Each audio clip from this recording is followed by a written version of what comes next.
Indiano, economista de formação, Pavan Sukhdev fez carreira no setor financeiro. Em 2008, resolve tirar uma licença do Deutsche Bank para liderar a iniciativa Economia Verde, encabeçada pelo Programa das Nações Unidas para o Meio Ambiente. O relatório TEB, The Economics of Ecosystems and Biodiversity, que avalia os benefícios econômicos mundiais da biodiversidade, fez avançar muito o debate sobre a economia e recursos naturais, criando a contabilidade do capital natural, que adiciona o valor das riquezas naturais aos tradicionais cálculos econômicos.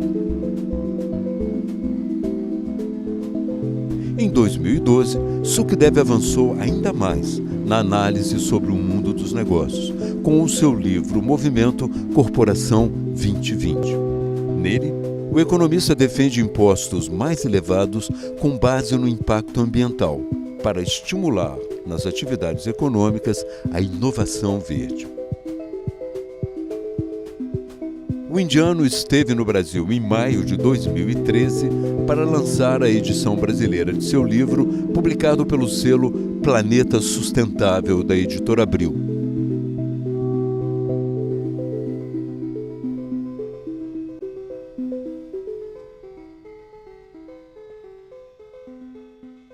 Bom, professor Pavan, eu gostaria de saber como é que o senhor vê as externalidades positivas. O livro tem abordado muito as questões das externalidades negativas, como incorporá-las para obter o custo certo, o preço certo e, em função disso, o lucro certo. Mas a discussão das externalidades positivas pode ser mais atrativa para as empresas. Pode detalhar mais um pouquinho sobre isso? Yes, it is actually true that in my book, Corporation 2020, I focus more on negative externalities than positive externalities. But actually the reason for that is that negative externalities of corporations are leading to the world's planetary boundaries being hit, whether it's planetary boundaries for climate change or ocean acidification or freshwater losses or coral reef losses or the short supply of rock phosphorus for fertilizers or the problems with nitrogen cycle and so on. It is the actions and the business of corporations that is leading us very rapidly towards those boundaries. And in my opinion, we are facing crises along many boundaries, which may happen even within the next 10 years. That's why Corporation 2020. That's why my emphasis on focusing first on solving the problem of recognizing negative externalities. It's also very important to recognize positive externalities, and these are huge as well. These are the good things that corporations actually do and which they don't report and for which they are not rewarded. That should change as well, but that is less urgent than attending to negative externalities. Exigências regulatórias podem levar à valoração de serviços socioambientais que são tão importantes para a mudança de comportamento corporativo. No caso do carbono, por exemplo, a Convenção do Clima criou uma grande demanda por crédito de carbono e, por sua vez, levou a mudança corporativa para prover esse serviço ambiental. Que outras mudanças legislativas você vê que é necessário acontecer para que engaje empresas a prover esses serviços socioambientais?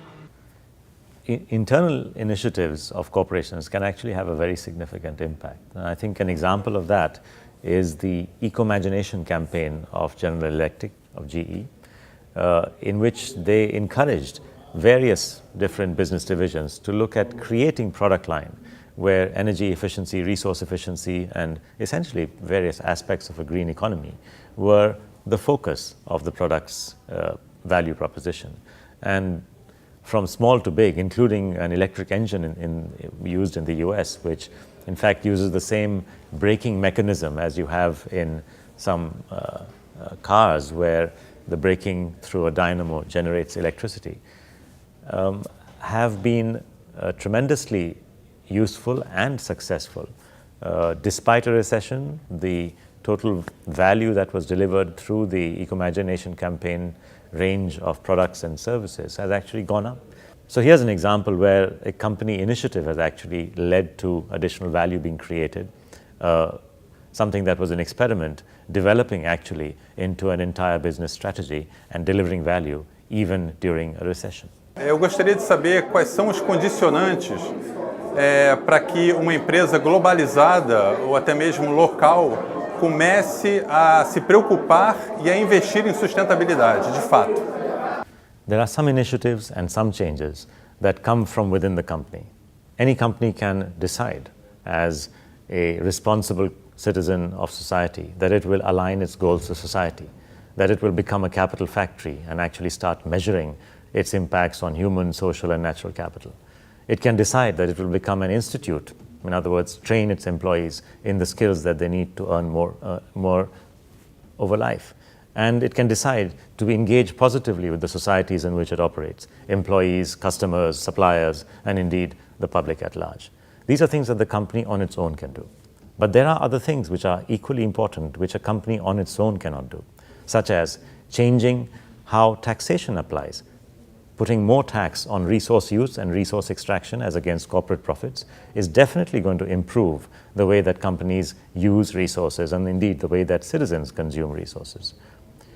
Changing accounting regulations will definitely improve the way that corporations report their externalities. At present, it's all voluntary and hardly anyone does. Changing the rules of advertising and making sure that advertising associations are responsible in what their members do and how they advertise will certainly improve the quality of advertising in terms of its truthfulness, its accuracy, and its educational power, and not leave advertising merely as a way of persuading consumers to buy more. And finally, changing the rules of finance in many, many ways can improve the financial system to ensure that we do not allow companies to become too big to fail and create problems and then effectively ask society to take over those problems, externalizing their costs. These are the things that some which can be done by companies themselves and others which will require the input of nations and governments around the world. Pavan, você trouxe todo o pessoal antipatizado pela sustentabilidade, contadores, os publicitários que são muito criticados, enfim, dizendo que vai vir deles a transformação. E a mudança de valores? Onde é que estão os valores, a mudança de valores para que a gente chegue em 2020 mais próximo da sustentabilidade, num mundo diferente? Valores não é crucial para isso? The idea that a Corporation 2020, should actually be one which generates positive externalities and not negative externalities is in fact an idea very closely linked to value and values, because it is about the corporation with social purpose. A corporation whose purpose is not just the benefit of shareholders narrowly, but actually the wealth of stakeholders broadly. That idea that the society is the one that created the corporation and that the social license to operate of the corporation is being in fact insulted in the way that we have developed the corporation is very much an idea linked with values. What kind of values do we want to infuse in the economy's most important agent? The economy's largest agent is today's corporation. If we don't have a sense of values as to where we are going, where we are taking society, only then do we allow the corporation to do what it wants and basically just serve the profits of the shareholders. But we do have an idea of where we want society to go. We want the society to be just and equitable and be able to provide a good living for all. And we cannot, with such a huge idea and one which is so strongly infused with values, end up with entrusting its execution through the economy to an agent which has no values. So therefore, clearly, yes, it is a case of values. But the question is, how do you implement and ensure that those values are absorbed by something which is actually not a human being. It's not a living being. It is just given the status of a living being. And that's where you need the rules. That's where you need the regulations. That's where you need to change accounting policies, change taxation policies, change the way that you do advertising. So we begin with values, but the way to ensure that values happen is not just to say, well, we want values and leave it. You have to create the circumstances and the surrounding institutions that are required to support the right values and to suppress the wrong values. And I think that's why we need all the changes that I'm talking about urgently for the corporation.